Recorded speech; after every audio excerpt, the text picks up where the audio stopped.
오늘 하나님께서 저와 여러분에게 주시고자 하시는 은혜의 말씀의 제목은 숨어있는 하나님의 계획입니다. 한번 따라할까요? 숨어있는 하나님의 계획. 숨어있는 하나님의 계획. 이 말씀을 읽고 듣고 보는 가운데 성령 하나님의 폭포수와 같은 은총이 저와 여러분들 심령 가운데 넘쳐날 수 있기를 존귀하신 예수님의 이름으로 간절히 축복합니다. 아멘. 미국 시골에 통나무집에 한 병약한 남자가 살고 있었다 그래요. 그 집 앞 골목에는 큰 바위가 하나 있었어요. 그래서 사람들이 드나들기가 참 불편했었는데 하루는 이 사람이 잠을 자는데 꿈을 꿨어요. 근데 꿈에서 하나님의 음성이 들려왔어요. 그러면서 뭐라 그러냐면 이 젊은이에게 너는 매일 같이 이 바위를 밀어라 그렇게 하신 거예요. 그래서 이 친구는 하나님의 음성을 듣고 매일같이 그 큰 바위를 아침에 이렇게 미는 거예요. 때로는 10분도 밀고 15분도 밀고 계속 그렇게 매일 했는데 한 8개월이 지났는데 너무 속이 상한 거예요. 바위는 정말 1cm도 움직이지 않고 그 자리에 있는 거예요. 너무 속상해요. 이걸 옮겨나가야 되는데 도저히 안 되는 거예요. 그래서 속이 상하면서 울고 있는데 주님의 음성이 그 형제에게 들렸다고 해요. 너는 왜 울고 있냐? 사랑하는 아들아, 왜 슬퍼하냐? 그때 막 그 음성이 들리자마자 눈물이 쏟아지면서 그냥 통곡이 나면서 원망을 하면서 하나님께 말합니다. 주님, 내가 8개월 동안 한 번도 쉬지 않고 주님 말씀한 대로 이 바위를 밀었습니다. 그런데 조금도 옮겨지지 않았어요. 속이 상합니다. 하나님께서 음성이 들려오기를 나는 너에게 바위를 옮기라는 적이 없다.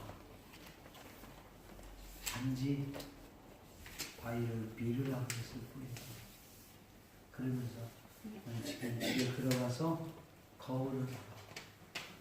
거울을 봤는데 그 청년, 병약한 청년이었던 그 청년의 몸에 근육이 생겨있고 건강이 회복되어 있는 모습을 발견하게 됐습니다. 우리는 우리가 원했던 것들이 이루어지지 않을 때 다급해하고 괴로워하고 그렇습니다. 혹시 여러분 삶 가운데 고난이 있습니까? 우리는 하나님 이 고난을 빨리 치워주세요. 이 고난을 빨리 없애줬으면 좋겠어요. 이 환난이 빨리 지나갔으면 좋겠어요. 다들 그러는데 우리 주님은 그 고난을 그대로 내버려두고 있어요. 바뀌지 않아요. 왜 그럴까? 여러분, 고난으로 인하여 저와 여러분이 성장할 줄로 믿습니다. 네. 하나님의 또 다른 계획과 하나님의 또 다른 숨겨진 비밀이, 계획이 그곳에 있다고 하는 사실을 믿기를 주님의 이름으로 축복합니다. 네. 저는 오늘 본문 말씀을 통해서 함께 은혜를 나누려고 하는데 본문 내용을 좀 간략하게 소개하려고 합니다. 다윗이 블레셋이라고 하는 가드 땅에 들어갔다가 그곳에서 환경을 두려워하고 또 이 사람을 두려워해서 결국은 가드 왕 아기스 앞에서 미친 짓을 해가면서까지 그 자리를 쏜살같이 도망 나오지 않습니까? 도망 나와서 아둘람이라고 하는 굴로 도망쳐 있습니다. 아마도 이 그 가드에서 아둘람까지는 한 13, 14km 정도, 그리고 베들레헴에서 이 아둘람까지도 한 15km 정도, 그 정도 되는 거리입니다.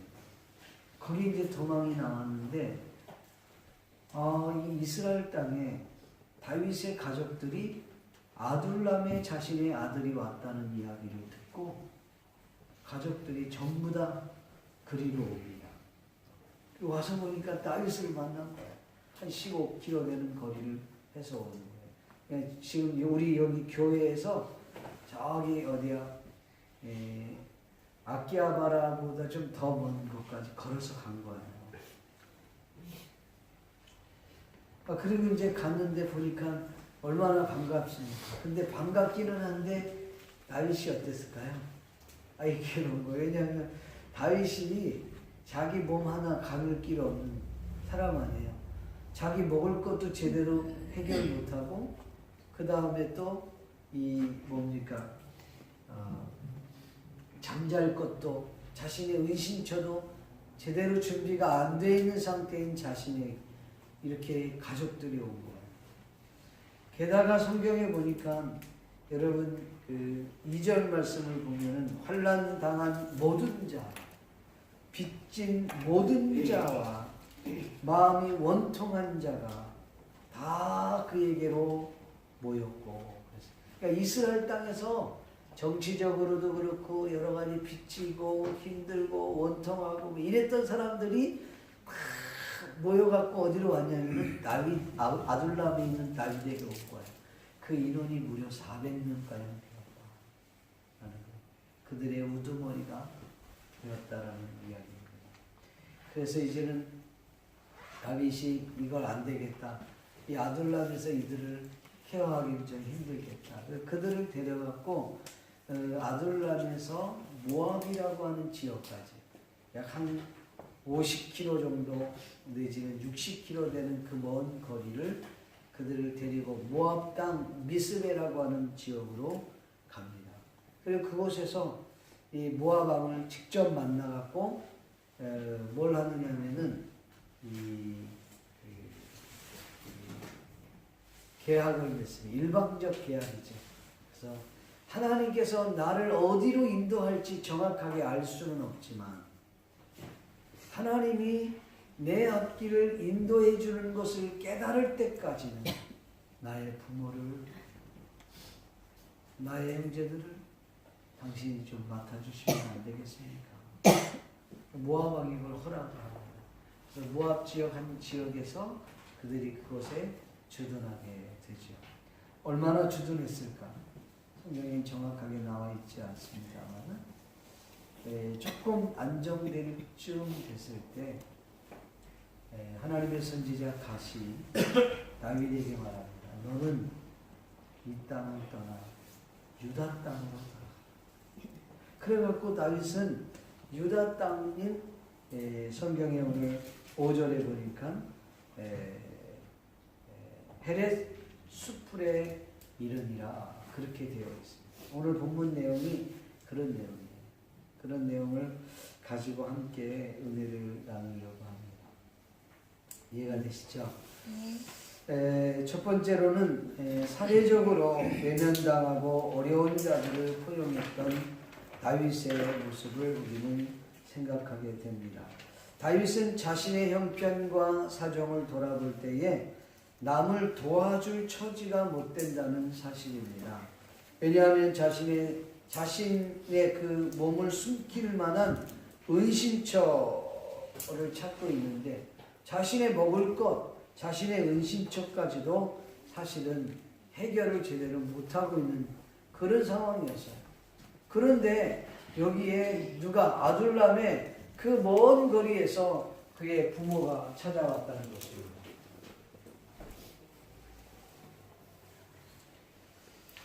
여러분 몇 명이 찾아왔는지 성경은 나와 있지 않습니다. 그런데 여러분 2세의 자녀가 꽤 많습니다. 8명이나 돼요. 자녀가 8명인데 그의 막내가 다윗이에요.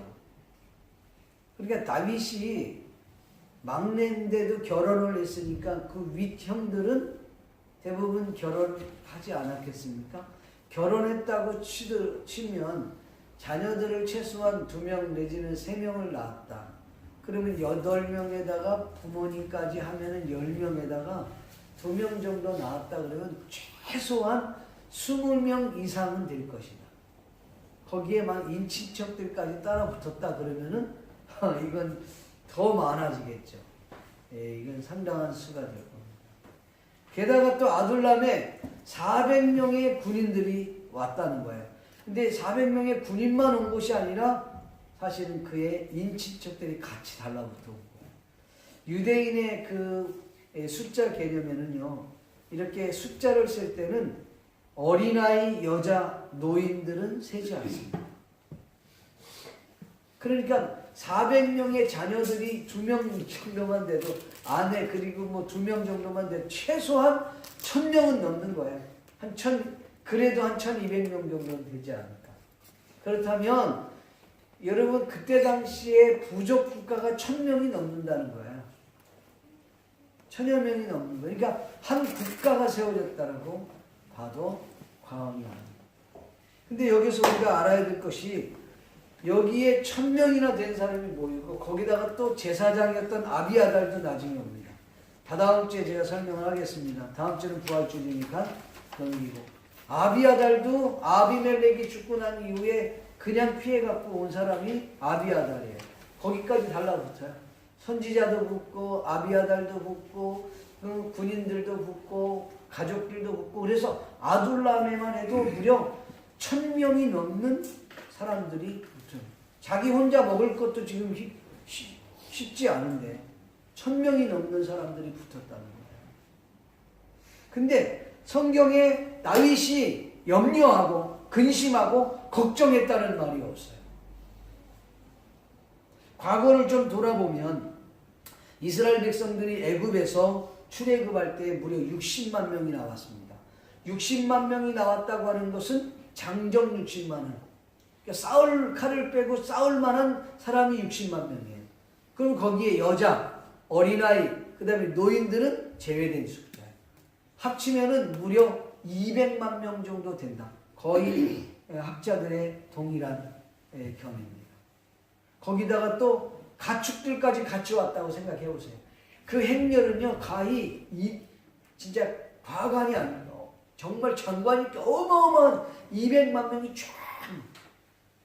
우리나라에 그 여의도에서 선교 대회를 할 때 100만 명이 모였거든요. 100만 명이 모였는데 꽉 한 명 모인 거야. 100만 명 2배가 있다는 거예요. 출애굽이. 어마어마. 그러니까 모세가 출애굽을 할 때에 암몬이나 모압 지역 이런 지역으로 지나가려고 할 때 뭐라 그랬냐면 전보를 쳐주세요. 우리는 아무것도 안 건드리겠다. 그냥 우리가 가나안으로 가려고 할 때에 요 모압 지방 너희 그 지방으로 그냥 지나가만 해다. 이리를 안 지나가면 어떻게 해? 그 200만 명이 삥 돌아가야 되는 상황이 오니까 그냥 질러갈 수 있도록 지나가게만 해다. 그런데 no. 왜요? 200만 명이 한번 지나가요. 쑥대밭이 돼버려요. 못하게 해버려요. 속상하죠. 충분히 이해가 됩니다. 근데 여러분, 그 200만 명이 광야를 지날 때에 굶어 죽었다는 얘기 여러분 들어봤습니까? 40년 동안 광야 생활하는데 신발이 헤어졌다는 얘기 들어봤습니까? 옷이 헤어졌다는 소리 들어봤습니까? 너무 더워갖고 질식해서 죽었다는 소리 여러분 들어봤어요? 광야는요, 그 아침과 저녁에 그 온도 차이가 20도 이상 차이가 나요. 추워서 얼어 죽었다는 말 들어봤습니까? 성경에는 그런 말이 없어요. 다른 말로 얘기하면 하나님께서 이스라엘 백성들을 애굽 땅에서 출애굽시킬 때에 하나님께서 출애굽시켰으니까 하나님께서 믿습니까? 네. 하나님이 지금 다윗은 이 애굽 사건을 너무 잘 알아요. 여러분, 자기 혼자 지금 먹을 것도 의심쳐도 변변치 못했던 이 다윗 이 상황인데도 불구하고 자기 가족들이 들러붙습니다. 1000여 명이 넘는 사람들이 자기에 들러붙어 있는데도 불구하고 그는 아무 걱정하지 않아요. 하나님이 보내실 때는 뜻이 있을 것이고 하나님께서 자신을 보낸 이들을 책임져 줄 거라 그는 믿었다고 하는 사실. 믿습니까? 오늘 저와 여러분, 우리가 부모면 우리가 자녀들을 낳지 않습니까? 그러면 그 부모는 자녀를 위해서 어떻게 해요? 책임을 짓지 않습니다. 낳기만 하는 건 부모가 아니에요. 그래서 누가 그러더라고요. 낳은 부모와 기른 부모 누가 더 중요하냐? 누가 더 중요할까요? 물론 다 중요하죠. 기른 부모가 더 중요하다. 낳는다고 끝나는 게 아니거든요. 책임을 져줄 수 있는 부모가 필요한 거죠. 믿습니까? 그러니까 하나님께서 이스라엘 백성들을 책임져줬다. 또 하나 여기서 우리는 아주 중요한 것을 발견하게 되는데, 다름이 아니라 오늘 성경에 나오는 여기 의증이 뜨증이들 다 모인 거예요. 여기 환난 당한 모든 자, 빚진 모든 자, 마음이 원통한, 거기다 하나 좀 더 집어넣으면 문맥상, 마음이 원통한 모든 자가 그에게로 모였고 그랬어요. 정말 의증이 뜨증이 같은 사람들이 모였는데, 하나님께서 이와 같은 사람들을 통해서 하나님의 거룩한 나라를 세우시겠다고 한 계획이 이곳에 있었다는 것입니다. 믿습니까? 네. 처음에는 이해가 안 됐던 거예요. 여러분, 국가의 3대 요소가 뭐입니까? 국가의 3대 요소는요, 다스릴 왕이 있어야 돼요. 두 번째는 따르는 백성이 있어야 돼요. 세 번째는 그들이 거주해야 할 영토가 있어야 돼요. 요 세 가지가 있어야 국가가 형성이 돼요. 그런데 요 세 가지가 있으면 거기에 반드시 붙어야 될 것이 있습니다. 그건 뭐냐면 그들이 주권이 있어요. 그들에게만 있는 주권. 말 그대로 그들을 최종적으로 다스리고 결정할 수 있는 법이 있어야 된다 이 말이에요. 그러니까 요 네 가지는 반드시 따라줘야 돼요. 그러니까 세 가지가 국가로 형성이 되면 그 다음에는 반드시 주권, 그 법이 따라져 있어야 됩니다. 여러분, 이스라엘 땅에는요, 뭐가 있었냐면 왕이 있었어요. 이스라엘 사울 왕이 있었잖아요. 따르는 국민도 백성도 있었습니다. 그 다음에 영토도 있었어요. 근데 이스라엘 땅에 뭐가 없냐면 주권이 없었다. 그 주권이 뭐냐면 법이 없었다는 거예요. 법은 누가 주나요? 법 하나님 주셨어요. 십계명을 보면, 출애굽 20장에 보면 하나님이 그들에게 법을 줬거든요. 그러니까 그 법대로 살아야 되는 거예요. 법을 하나님이 주셨어. 그리고 세부적인 것은 하나님께서 선지자들을 통해서 말씀을 하신단 말이죠. 그리고 인간이 죄를 지면 어떻게 해요? 제사장들을 통해서 하나님께 나아가는 거야. 요게 이스라엘 안에 있어야 되는데 이스라엘은 이 법이 없었다. 사무엘이라는 선지자는 있었는데 선지자가 사울을 만나주지 않는 거예요. 하나님의 말씀이 들려오지 않는 거예요. 제사장들이 있는데, 여러분 우리가 읽지 않았습니다만 제사장들을 몽땅 막 취재, 높당에 있는 제사장들을 85명을 다 죽여버려요.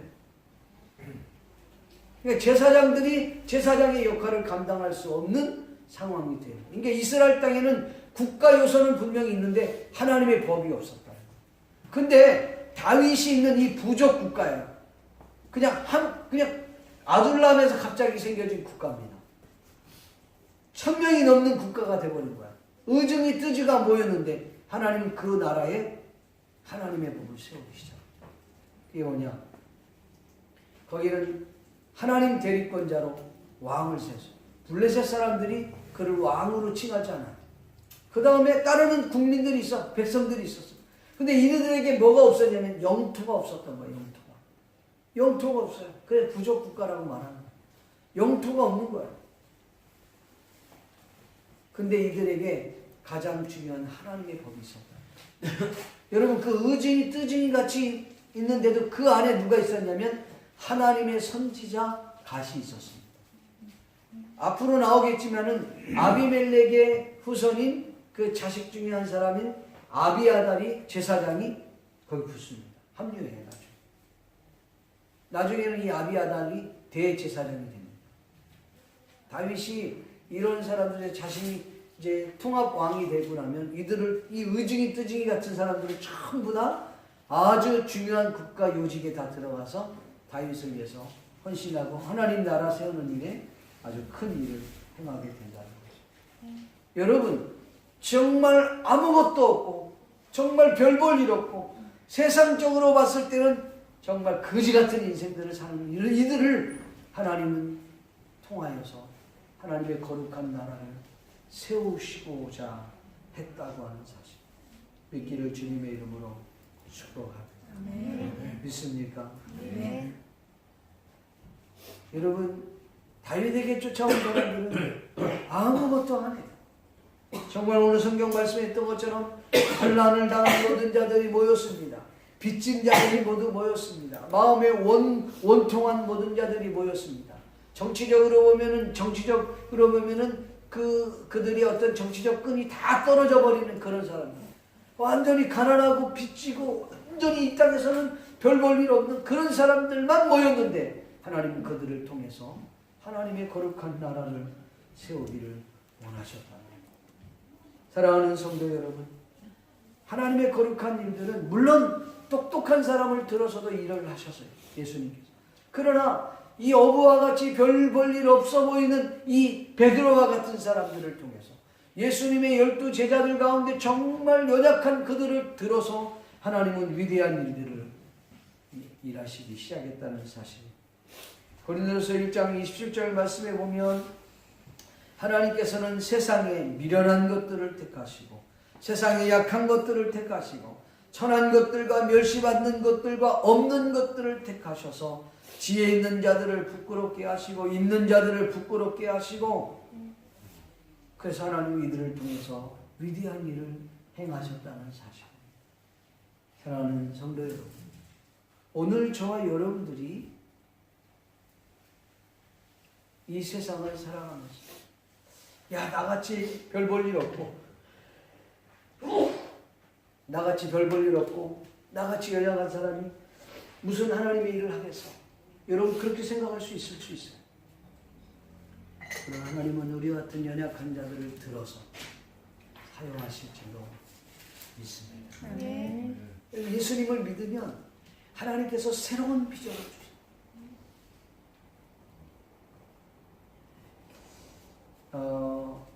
이 세상에서 예수님을 믿지 않아도 될 사람들이 있다면 그런 사람은 두 종류입니다.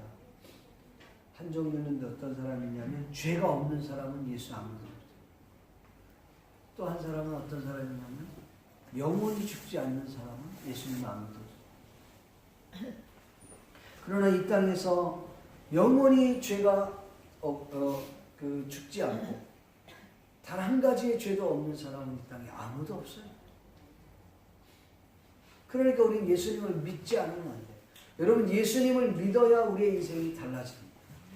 예수님을 믿어야 놀라운 인생이 바뀌어지게 된다는 거예요. 그래서 성경에 보니까 고린도후서 5장 17절 말씀에 누구든지 그리스도 안에 있으면 새로운 피조물이다. 이전 것은 지나갔습니다.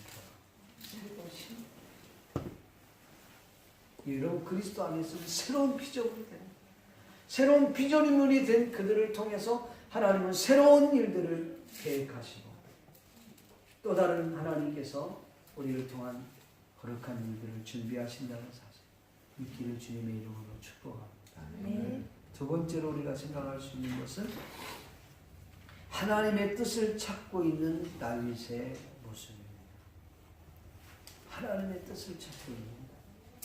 과거에 여러분 사무엘상 21장을 보면 환경을 두려워하고 사람을 두려워했던 이 다윗은 온데간 데 없고 지금은 새로운 모습의 다윗의 모습을 발견하게 됩니다. 다윗이 그 사람 두려워하고 환경 두려워했다가 얼마나 세상적으로 창피를 당합니까? 그렇게 창피를 당하고 22장이 넘어왔을 때는요 완전히 다른 사람으로 바뀌어져요. 이스라엘 백성들을 다 그 자기에게 찾아온 그들을 그 소외당하고 연약한 그들을 다 데리고 여러분 모압 땅까지 가지 않습니다. 가서 그 모압 왕을 만나서 이야기해요. 모압 왕을 만나서 얘기할 때 뭐라고 얘기하냐면 여러분 한번 성경 한번 읽어보실래요? 자 3절 말씀 같이 한번 읽어봅시다. 시작. 다윗이 거기서 모압 미스베로 가서 모압 왕에게 이르되 하나님이 나를 위하여 어떻게 하실지를 알기까지 나의 부모가 나와서 형제들과 친구들과 너희를 청천하고. 아멘. 그러니까 하나님께서 나를 어떻게 인도하실지 난 잘 모른다. 근데 하나님께서 나를 어떻게 인도하실 때까지, 그때까지 우리 부모를 당신이 좀 맡아 주십시오. 책임을 좀 주십시오. 아주 막 강권적으로 부탁을 하는 거예요. 하나님의 뜻을 찾는 거예요. 여러분, 예수 믿는 사람은 하나님의 뜻을 찾는 겁니다. 안 믿는 사람들은 물론 믿는 사람들 가운데도 아직 자아가 아주 살아있는 사람들은 하나님의 뜻을 찾기보다는 자기 뜻을 찾아. 자기 생각이 자기 기분이 더 앞장서 있는 경우 많아요. 정말 그래요. 근데 진짜 주님을 만나고 주님의 인생을 주님이 원하시는 대로 자신의 인생을 살아가려고 하는 사람들은 자기 뜻을 펼치지 않아요. 자기 기분대로 행동하지 않아요. 내 뜻을 앞세우지 아니하고 하나님의 뜻이 무엇인지를 발견하게 되는 것입니다. 여러분 믿습니까? 대단히 중요한 거예요. 하나님 왜 이 땅에 우리를 보내셨을까요? 여러분을 왜 이 땅에 보내셨어요?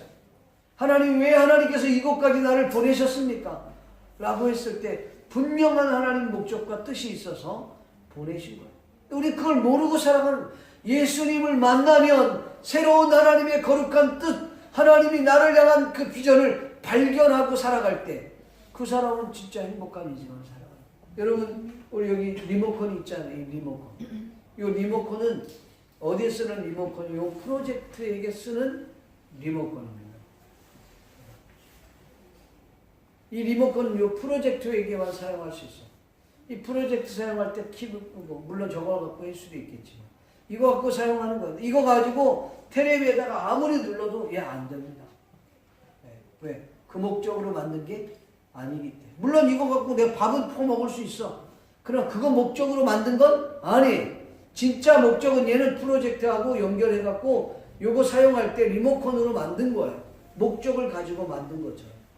여러분, 세상 것들도 그런데 하나님이 이렇게 소우주와 같은 사람을 만드셨을 때 그냥 덩그러니 우연히 어떻게 하다 보니까 그냥 이 땅에 보냈다? 있을 수 없는 일이죠. 저와 여러분이 이 땅에 온 이유도, 하나님이 이 땅에서 살게 하신 이유도 분명한 하나님의 뜻과 섭리가 있기 때문에 보낸 줄로 믿습니다. 네. 그걸 찾아야 돼요. 그걸 찾는 순간 저와 여러분의 인생은 달라지는 거예요. 새로운 인생을 살게 되는 것이죠. 그걸 발견하지 못하니까 헤매면서 살아가게 되는 것입니다. 다윗이 말한 내용이 아주 대단히 중요한 겁니다. 자신의 삶, 자신이 나아갈 그 길을 자기 스스로 결정하지 않았다는 거예요. 그러면요, 하나님께 의뢰를 하고, 지금 다윗의 상황은요, 자기 혼자 먹고 마시고 그 다음에 그 기거할 장소도 자신이, 은신처도 자신이 해결할 수 없는 그런 상황에 놓여 있어요. 정말 힘들었던 자기 그 상황이었는데 자기에게 가족들이 달라붙었어요. 1000여 명이 넘는 사람이 달라붙었어요. 그러니까요, 순간순간 그는 이제는 하나님을 의지하지 않으면 안 되는 그런 상황이에요. 만약에 하나님을 의지하지 않았다가 순간 그냥 낭떠러지로 떨어질 수 있는 그런 상황이 있기 때문에 그는 하나님을 의지하지 않을 수 없는, 그래서 하나님의 뜻을 묻지 않으면 안 되는 그런 상황에 놓여 있었다는 것입니다. 여러분 어떻습니까? 여러분 인생을 여러분이 계획하고 여러분이 그 뜻을 찾아서 가겠습니까? 그것이 아니라 하나님의 뜻을 묻고 하나님께서 원하시는 방향으로 찾아갈 수 있는 저와 여러분이 될 수 있기를 주님의 이름으로 축복합니다. 네. 조지 트루엣이라고 하는 사람은 말하기를, 인간이 가질 수 있는 가장 위대한 지식은 하나님의 뜻을 아는 것이고, 인간이 행할 수 있는 가장 위대한 업적은 하나님의 뜻을 행하는 것이다. 다시 한번, 이 조지 트루엣이 말한 것은 인간이 가질 수 있는 가장 위대한 지식은 하나님의 뜻을 아는 것이고, 인간이 행할 수 있는 가장 위대한 업적은 하나님의 뜻을 행하는 것이다 라고 말했습니다. 하나님의 뜻을 구하는 삶은 비록 역경이 있다 할지라도 영원한 행복과 풍요로움을 보장되어 있다는 사실을 깨달을 수 있기를 바랍니다. 매일 순간순간 삶을 사는 가운데 우리들은 무릎을 꿇고 주님의 뜻을 구하지 않으면 안 된다는 사실. 여러분, 그렇다면 어떻게 해야 하나님의 뜻을 알 수 있을까요? 여러분, 생애 5만 번 이상의 기도 응답을 받았다고 하는 조지 뮬러라고 하는 사람이 하나님의 뜻을 발견할 때는 6가지의 기도 응답의 단계가 있다 그랬어요.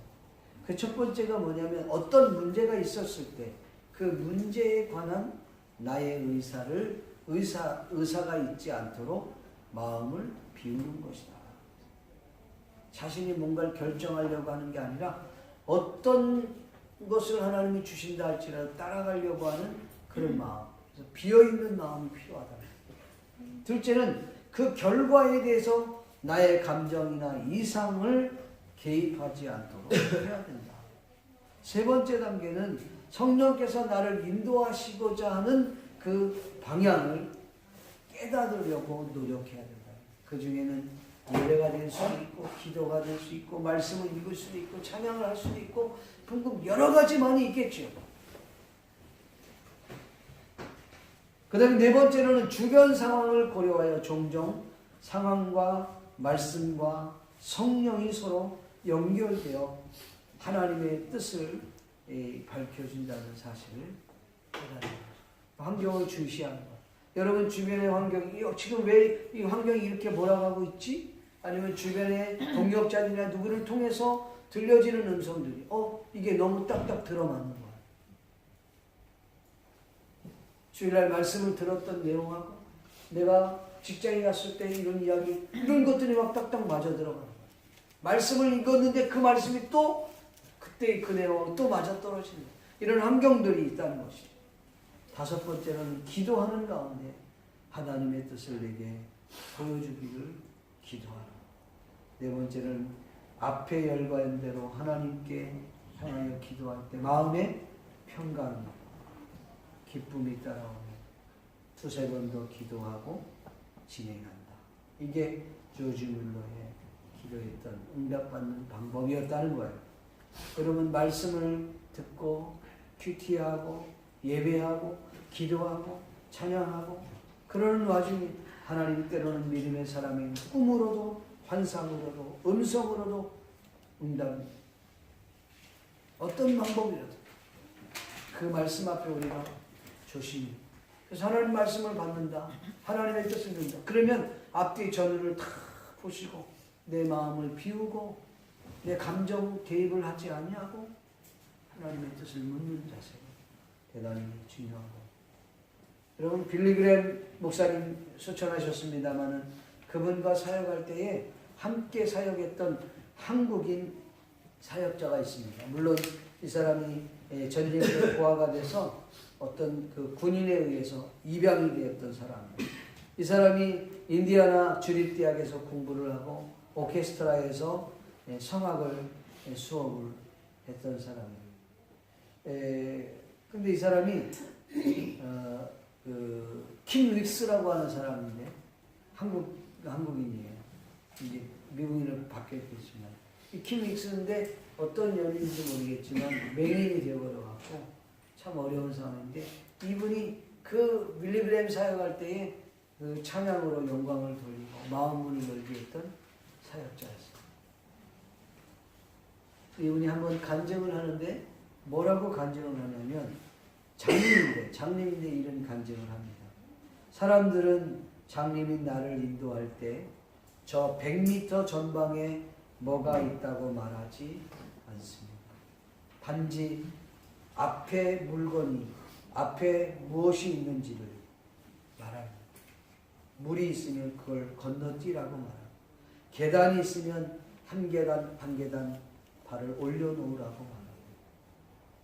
인도하시는 분을 믿고 내가 한 걸음 한 걸음씩을 옮기다 보면 나는 항상 내가 가고자 하는 그 목적까지 도달하게 됩니다. 저는 하나님이 우리를 인도하시는 방법이 꼭 이와 같다고 생각합니다. 우리는 알 수 없는 우리 미래 때문에 답답해하지만 우리는 10분 후도 알지 못하고 또 알 필요도 없는 사람들입니다. 그렇기 때문에 하나님께 묻고 또 묻고 한 걸음 한 걸음 나아가다 보면 하나님은 나의 가는 길을 인도해 주실 것입니다. 그리에게다. 아멘.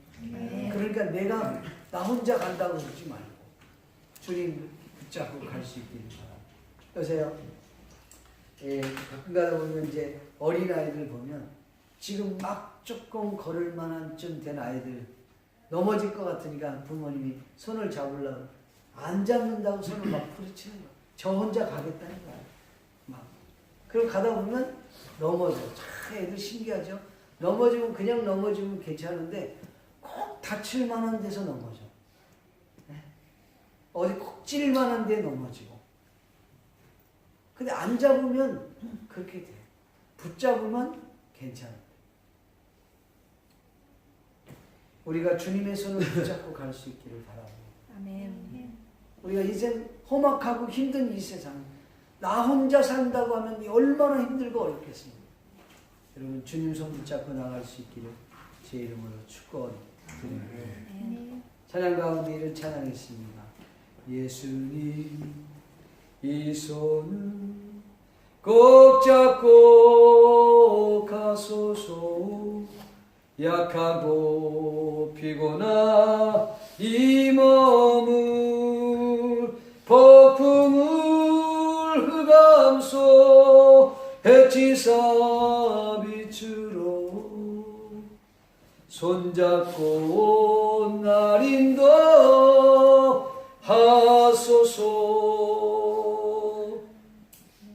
인생이 힘들고 고난이 겹칠 때 주님 날 도와주소서. 외치는 이 소리 귀 기울이사 손잡고 날 인도하옵소서. 할렐루야. 여러분 우리 힘으로 살아갈 수 있는 게 아니에요. 그래서 우리는 늘 순간순간 하나님의 손을 붙잡으려고 주님의 손을 붙잡으려고 하나님의 뜻을 묻고 나가지 않으면 안 된다는 것입니다. 예수 믿는 하나님의 사람들은 하나님의 뜻을 묻고 나가.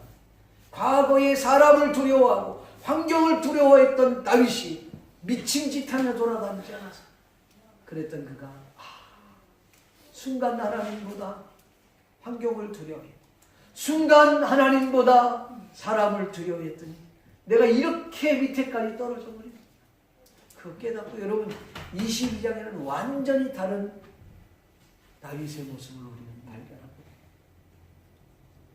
여러분 주님 손 붙잡기를 바랍니다. 네. 하나님이 보내진 믿음의 동역자를 붙들기를 바랍니다. 아멘. 네. 마지막 세 번째로는 하나님께서 하나님의 선지자 갓의 말씀을 듣고 순종했던 다윗의 모습입니다. 여러분 5절 말씀을 같이 한번 읽어볼까요? 같이 읽어봅시다. 시작. 선지자 다윗에게 이르되 너는 이 요새에 있지 말고 떠나 유다 땅으로 들어가라. 다윗이 떠나 헤레스술에 이르니라. 아멘. 여러분 갓 선지자는 다윗에게 유다 땅으로 들어가라고 얘기했어요. 그래서 다윗이 그 자리를 떠나서 헤레스풀에 이르렀다고 성경은 말하고 있습니다. 여러분 생각해 보세요. 다윗이 지금 어디에서 도망 나온 건가요? 가드에서. 아니 맞아요. 가드에서 도망 나온. 근데 왜 가드로 갔죠? 사울이 있었던 그 유다 땅에 지금 다윗이 있었던 거예요. 근데 그 유다 땅, 그 좁은 땅, 그 이스라엘의 그 좁은 땅에 있다 보니까 사울이 창을 던지고 군인들을 보내고 암살자를 보내고 결국은 자기를 죽으려고 하니까 자기가 있을 만한 곳이 못 돼서 도망 나온 것이 가드예요. 가드. 그래서 가드에 가서 또 미친 짓 하다가 야 이거 안 되겠다 그리고 도망 나왔던 것이 아둘람 굴에 있었는데 그 아둘람 굴에 있다가 사람 1000명 넘는 사람들 데리고 이제는 그래 내가 하나님께서 나를 인도해 주시는 그 땅으로 인도해 주시는 땅으로 내가 가야 되겠다. 하나님이 인도해 주시는 나를 이끌어 주시는 그곳으로 내가 가야 되겠다. 그리고 일단 도망간 것이 뭐냐면 사울의 손이 닿지 않는 모압 땅으로 들어가. 그 모압 땅에 들어갔는데 지금 하나님이 갓 선지자를 통해서 뭐라 그래요? 넌 유다 땅으로 다시 들어가라. 근데 지금 거기 들어가서 지금 죽을 생고생 했다가 지금 나왔는데 그리로 지금 들어가라고 하는 거예요. 생각해 보십시오. 이게 말이나 되는 소리입니까? 황당한 일이 아닐 수 없는 일이죠. 그런데 성경은 갓 선지자가 말이 떨어지자마자 곧바로 순종하여 유다 헤레스 굴에 이르렀다고 성경은 말합니다. 만약에 여러분이 다윗이라고 하면 어떻겠어요? 지금으로 말하면 이런 거예요. 예를 들자면 담임 목사가 여러분들한테 죽으라는 곳으로 가려는 거예요. 죽으라고 하는 곳으로. 이리로 가면 죽는다. 죽으라는 곳으로 가라는데 그러면 여러분들은 어떻게 하겠습니까? 쉽지 않은 결정이죠. 사람들은 여러 가지 이유를 대면서 이건 하나님께서 나에게 말씀하지 않았어요. 아니 목사님한테 말씀했다는 것은 목사님이 잘못 들을 수도 있지. 어떻게 이렇게 죽으라는 걸로 가라는 거야? 말도 안 돼. 목사님은 하나님이 아니니까 목사님이 잘못 들었을 거야. 내가 직접 하나님의 음성을 들어야 되겠어. 별의별 얘기. 이 환경도 그런 정도로 갈 수 있는 환경이 못 돼. 별의별 이유를 다 대면서 우리는 아마 그 자리를 피하려고 할 것입니다. 우리는 하나님 뜻 묻는다고 하잖아요. 예. 전에도 얘기했지만 낭떠러지에 딱 떨어지다가 뭘 짓부락지를 잠자고 나무 딱 잡았는데 위에서 음성이 들려와서 도와달라고 막 그러니까 내가 너를 도와주마. 하나님이십니까? 그래. 어떻게 하면 좋겠습니까? 그걸 놔라. 거기 다른 사람 없습니까? 못 놓겠다는 거지. 아침에 보니까 1m도 안 되는 데서 지금 붙들고 있었던 거예요. 여러분 진정한 순종은요. 누구나 다 할 수 있는 것을 하는 것이 진정한 순종 아닙니다. 진정한 순종이란 순종할 수 없을 때 순종하는 것. 그것이 진정한 순종이에요. 다시 진정한 순종이란 누구나 할 수 있는 것을 다 하는 것이 진정한 순종이 아니다. 진정한 순종은 순종할 수 없을 때 그걸 순종하는 것이 진정한 순종인 것입니다. 믿습니까? 믿음의 조상 아브라함이 그랬어요. 독자 이삭을 바치라 그랬을 때 아니 줬다가 뺏는 게 어렵습니까? 토달지 않았어요. 새벽에 일찍 일어나 아들을 데리고 나귀를 끌고 불을 가지고 나무를 가지고 종들을 데리고 모리아산 3일길 걸어왔어요. 자식이 묻잖아요. 아버지 불도 있고 나무도 있는데 왜 재물은 없어요? 얼마나 기가 막히겠습니까? 저는 그때 아브라함이 울었다고 생각합니다. 말은 못하고 속으로 네가 재물이다 이놈아. 얼마나 기가 막히겠습니까? 순종할 수 없을 때 순종합니다. 여러분 모세가 그 애굽 땅에 들어갈 때 순종할 수 있겠습니까? 거기 바로가 기다리고 있어요. 죽이려고 한단 말이에요. 거기 피해서 왔는데 그리로 들어가려는 거예요. 근데 순종했어요. 200만 이끌고 나는 하나님 이 200만 데리고 나갈 때 하나님 나 책임져 줄 거예요. 아이고 이거 어떡하지? 믿고 순종하고 여호수아가 그랬습니다. 여호수아가요 여리고성을 건너가기 전에, 요단을 건너가기 전에 제사장에게 먼저 법궤를 메고 요단강에 들어가래요. 들어가면 죽는데, 그냥 들어가고도 죽는데 법궤 메고 들어가면 아주 깔아앉아서 죽죠. 그 무게가 400kg가 넘는데, 금이니까 제대로 깔아앉지. 근데 들어가요. 순종했어. 요단이 갈라집니다. 여러분, 여리고성을 점령하려고 그러는데 하나님께서 야, 너희들 광야에서 할례를 안 했으니까 전쟁에 나갈 만한 사람 다 할례를 행하라. 여러분, 할례를 행하면 전쟁 못 나갑니다. 아니, 전쟁을 좀 해제는 거예요, 말자는 거예요. 근데 하나님께서는 할례를 행합니다. 순종합니다. 하루에 한 바퀴씩 7바퀴 돌려 외치면 무너지게 되는 거예요. 완전히 웃기는 거죠. 그런데 순종했어요. 그게 여러분 진정한 순종이에요. 할 수 없을 때 순종. 믿습니까? 하나님께서 나와 여러분에게 말씀할 때, 그 말씀을 듣고 순종할 때, 여러분 예수님께서 그 십자가의 고통을 여러분 몰랐습니까? 아셨어요. 너무나도 잘 아셨어요. 우리 주님께, 하나님께서 자기 백성을 위해 십자가 지라 그러니까요. 우리 주님께서 그 십자가 지는 게 고통이 너무너무 힘들고 어렵다는 걸 너무 잘 알으셨어요. 그러니까 할만하시거든. 이 잔을 내게서 옮겨줬으면 좋겠습니다. 그렇게 말씀하지 않아요. 얼마나 힘들었으면 그 주님께서 겟세마네 동산에 올라가서 땀이 핏방울이 나고 3번씩이나 기도했어요. 그 고통을 너무 잘. 예수님이 하나님이셨기 때문에 그 십자가를 진 게 아니라 그 힘들고 어려운 걸 알았지만 하나님의 명령이 그러니까 내 개인의 사정을 접고 순종한 줄 믿습니다. 순종하기 어려웠어요. 그러나 그 말씀을 듣고 결국은 예수님은 이렇게 말씀합니다. 주여, 하나님, 나의 뜻대로 하지 아니하고 아버지의 뜻대로 되기를 원합니다. 나의 원대로 되지 아니하고 아버지의 뜻대로 되기를 원합니다. 그리고 순종한 거예요. 쉬운 일 아닙니다. 진정한 순종은 순종할 수 없는 것을 순종하는 것. 그게 순종인 줄로 믿습니다.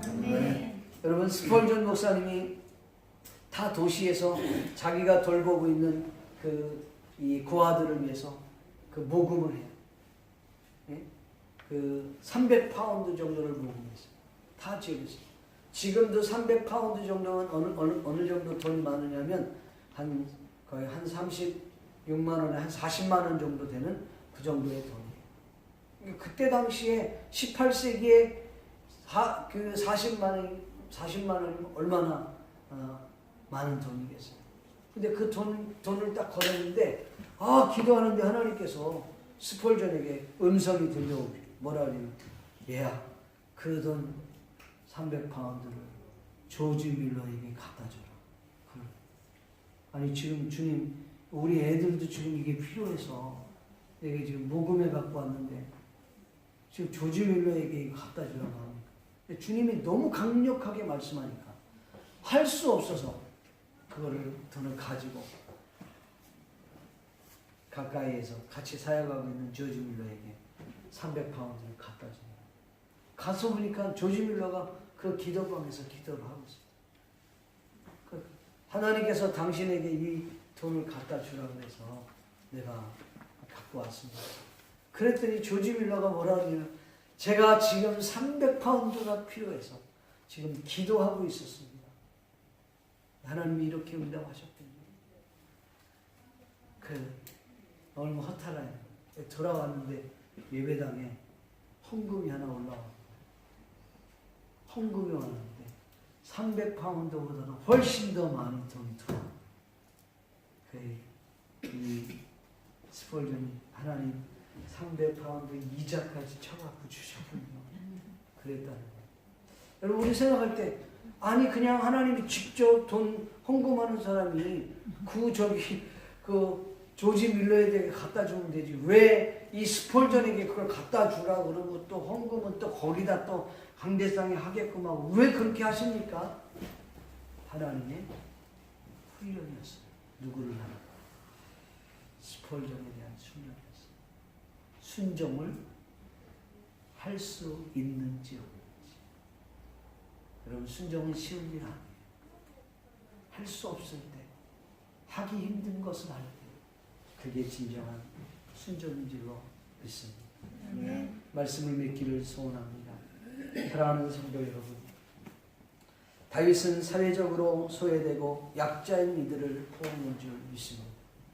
우리 믿는 그리스도인들은 이처럼 약한 이들을 돌아보아야 할 의무가 있음을 아시기 바랍니다.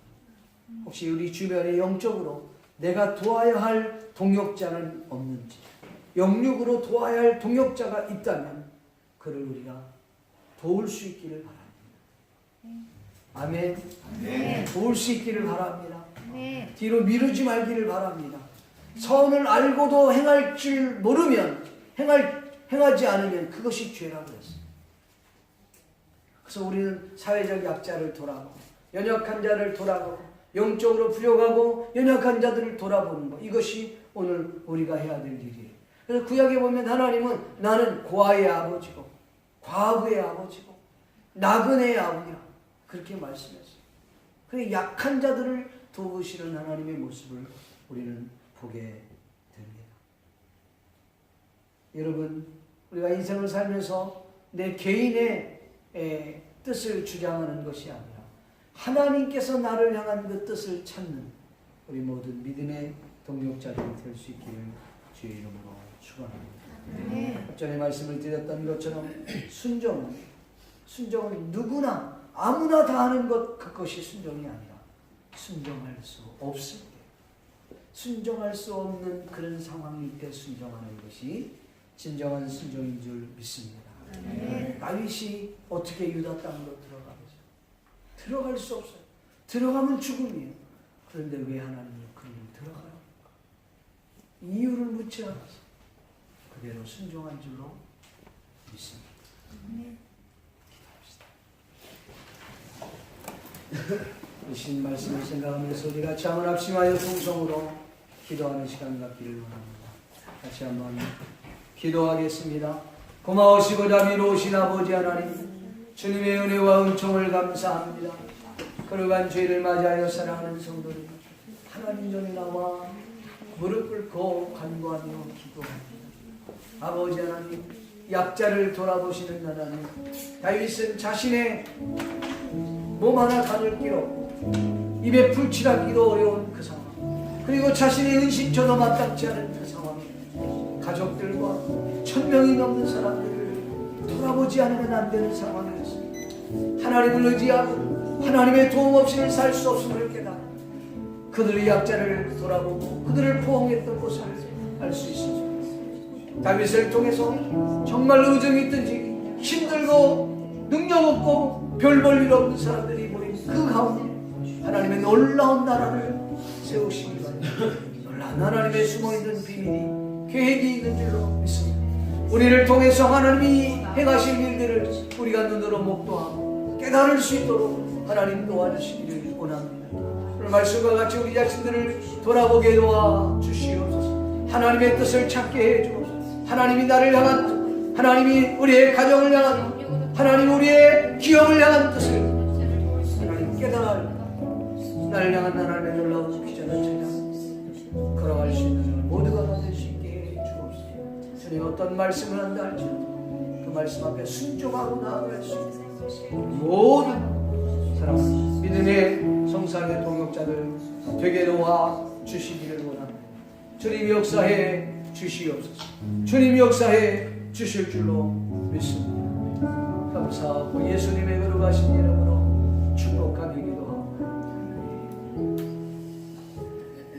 우리 찬양하시면서 준비한 영혼 하나님 앞에 올리겠습니다.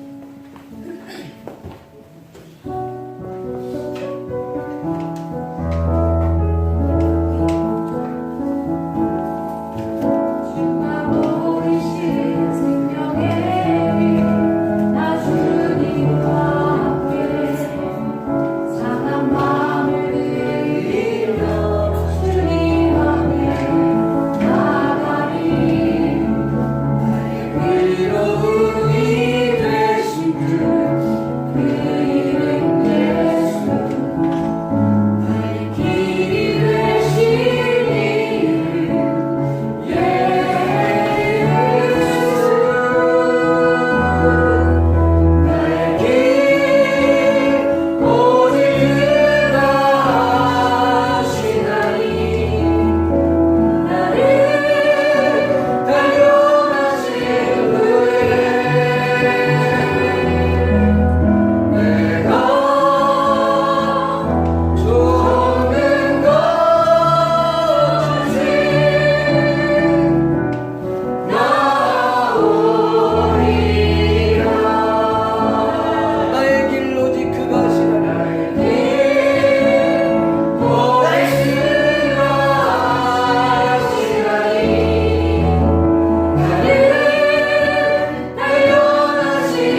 기도하는 시간 갖겠습니다.